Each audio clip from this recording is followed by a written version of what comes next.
Today we are continuing a series that we started some time back comparing the two theme parks closest to where we live. They are both a lot of fun and are only about 70 miles apart.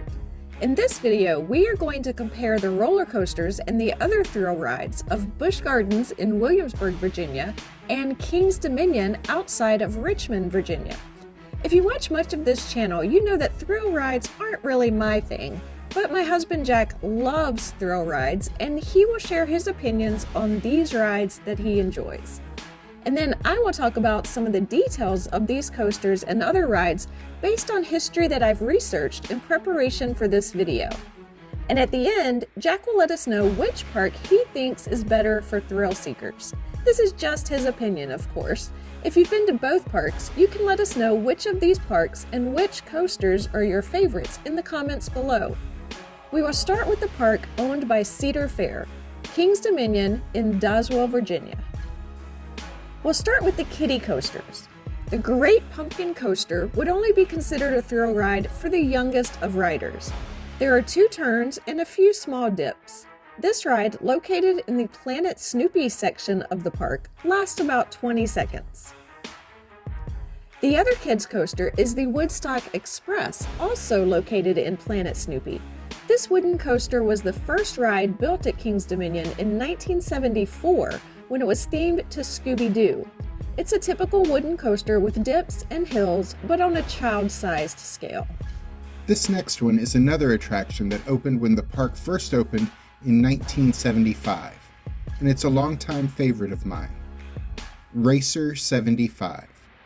This is a big wooden roller coaster with a lot of airtime hills. The coaster was featured in the 1977 film Roller Coaster.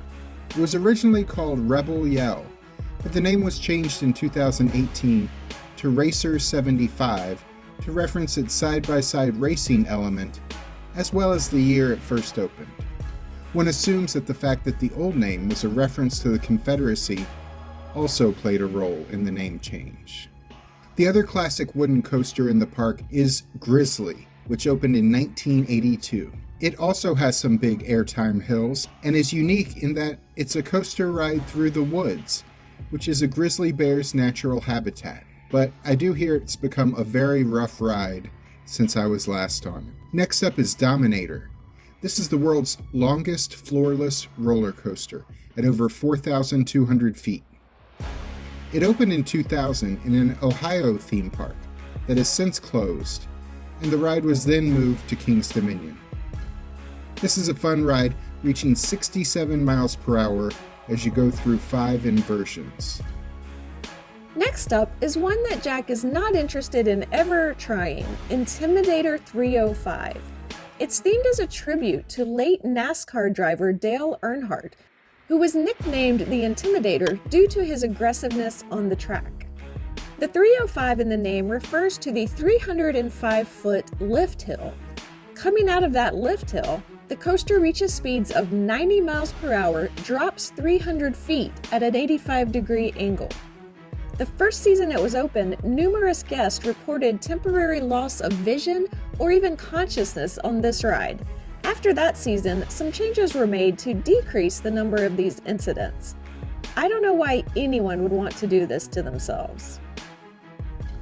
The other one Jack hasn't ridden yet is the newest coaster in the park, Tumbili. Riders are suspended on both sides of the track as their seats flip back and forth and spin head over heels along the track. Even though this coaster has no major drops, tumbling through the ride seems like a pretty unpleasant recipe for motion sickness to me. But Jack is still considering trying this one out.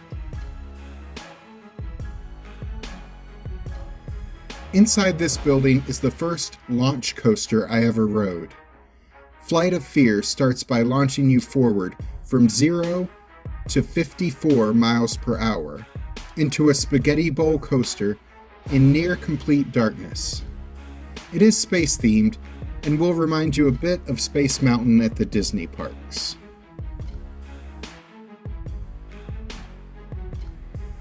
This is the Backlot Stunt Coaster. There's theming along the ride that includes set pieces that make it look like you're in a high-speed car chase.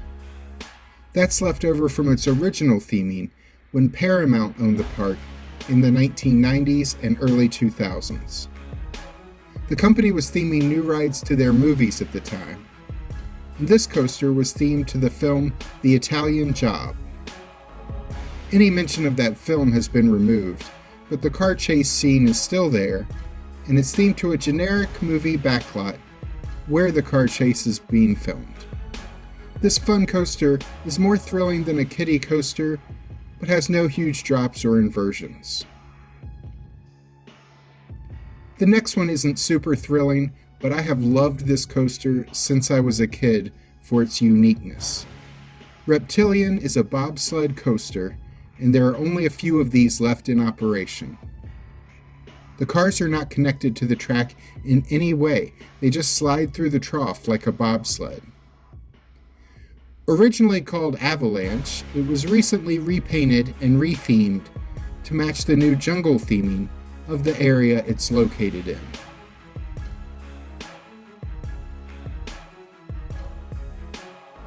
Anaconda debuted in the 1990s while I was in high school, and I have great memories of riding this coaster out over the lake and even taking a dive under the lake through an underwater tunnel.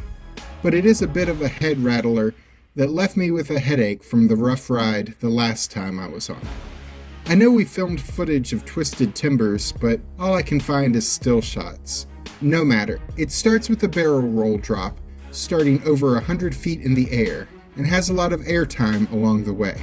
It's a hybrid coaster with a steel track on a wooden support structure, and is currently my favorite roller coaster in King's Dominion. The other coaster we don't have footage of is Apple's Apple, the Wild Mouse coaster. I did ride this one once, years ago. I like, but don't really love, the hairpin turns and unexpected dips of a Wild Mouse coaster. But if you like them, you'll enjoy Apple's Apple. If you're looking for non-coaster thrills, King's Dominion has some of those as well. There is Delirium, the extreme pendulum swing, for example. One is Drop Tower, which is a very appropriate name as this ride is the park's drop tower. In this ride, willing participants are dropped 27 stories at a speed of 72 miles per hour. That's a big no for me. There's also Windseeker, an extreme swings ride 300 feet up in the air, and Extreme Skyflyer, one of those awful bungee free fall slingshot contraptions. So that's a total of 13 coasters at King's Dominion, along with 4 other insane thrill rides. As we switch over to discussing the other park in this comparison, do us a favor and click the thumbs up to let YouTube know you like this video. We appreciate the support. Now let's take a look at SeaWorld's Busch Gardens Williamsburg, minutes away from the historic Colonial Williamsburg area. We'll start with the kiddie coaster in the Sesame Street Forest of Fun, Grover's Alpine Express. This is the only coaster in the park that young kids have any hope of riding. Kids must be at least 38 inches tall to ride this with an adult. All the other coasters have a minimum height requirement of between 46 and 54 inches. Here is an old favorite of Jack's, the Loch Ness Monster. This coaster opened in 1978 and is the world's only coaster with a double interlocking loop. Jack loves this one, though he does report that, like many older coasters, this one does rattle and cause a bit of headbanging as you ride it. Now we're on to a ride that replaced my favorite roller coaster as a teenager. The amazing Big Bad Wolf suspended coaster closed forever in 2009, and it was replaced with this coaster, which I admit is a pretty fun replacement, Verbolten. It's themed to a race through the Black Forest in Germany. There's a nice drop at the end of the ride, and there's a surprising indoor section of the ride before that. I liked Big Bad Wolf more, but Verbolten is a very fun family coaster.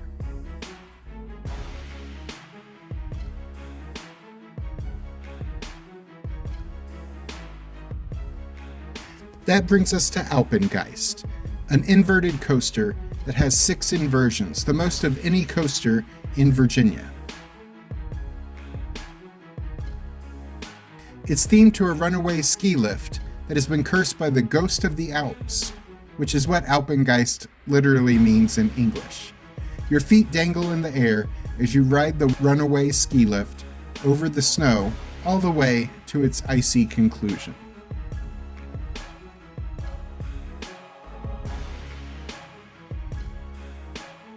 Next up is the very intimidating Griffin, which starts with a 205-foot drop at a 90-degree angle. This floorless dive coaster then goes on to feature a couple loops, a smaller but still pretty big second drop, and a splashdown. Dive coasters are known for their near vertical drops and for holding brakes at the top of the drop, giving riders a view straight down at the ground before releasing them into the drop. There is Apollo's Chariot, a hypercoaster that starts out with a 210-foot drop, followed by a series of fun airtime hills.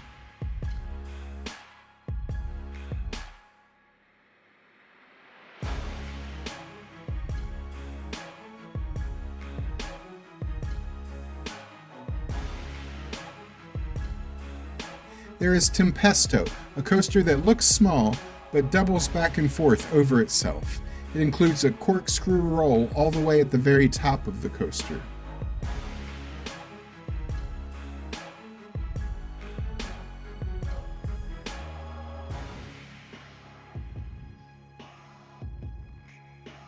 And there is Invader, Busch Gardens Williamsburg's first wooden coaster. It's a short but fun coaster with a bit of airtime.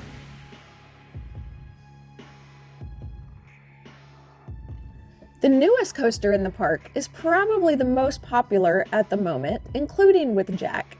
It is Pantheon. It's the world's fastest multi-launch roller coaster themed to the pantheon of Roman gods. According to buschgardens.com, this record-breaking coaster stands 180 feet tall with a top speed of 73 miles per hour and features a 95-degree drop, 4 launches, 5 airtime hills, and 2 inversions. It sends riders speeding backwards up a spike, then up and over a top hat into the biggest drop of the ride. Jack is a big fan, but just watching it makes me feel pretty unwell.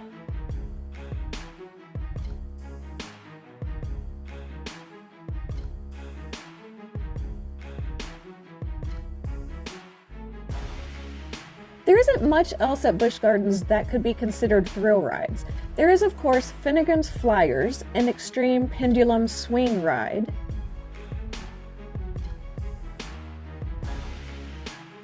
There's a log flume, though King's Dominion has one of those as well, but the drop is smaller.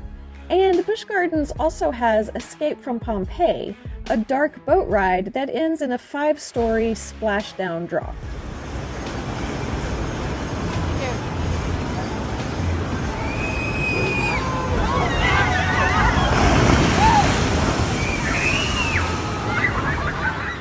So that brings Busch Gardens' total to 9 coasters plus 3 thrill rides. So Jack, in your opinion, which park is the best for thrill rides? Both of these parks have some great thrill rides, and it's hard to decide which is best.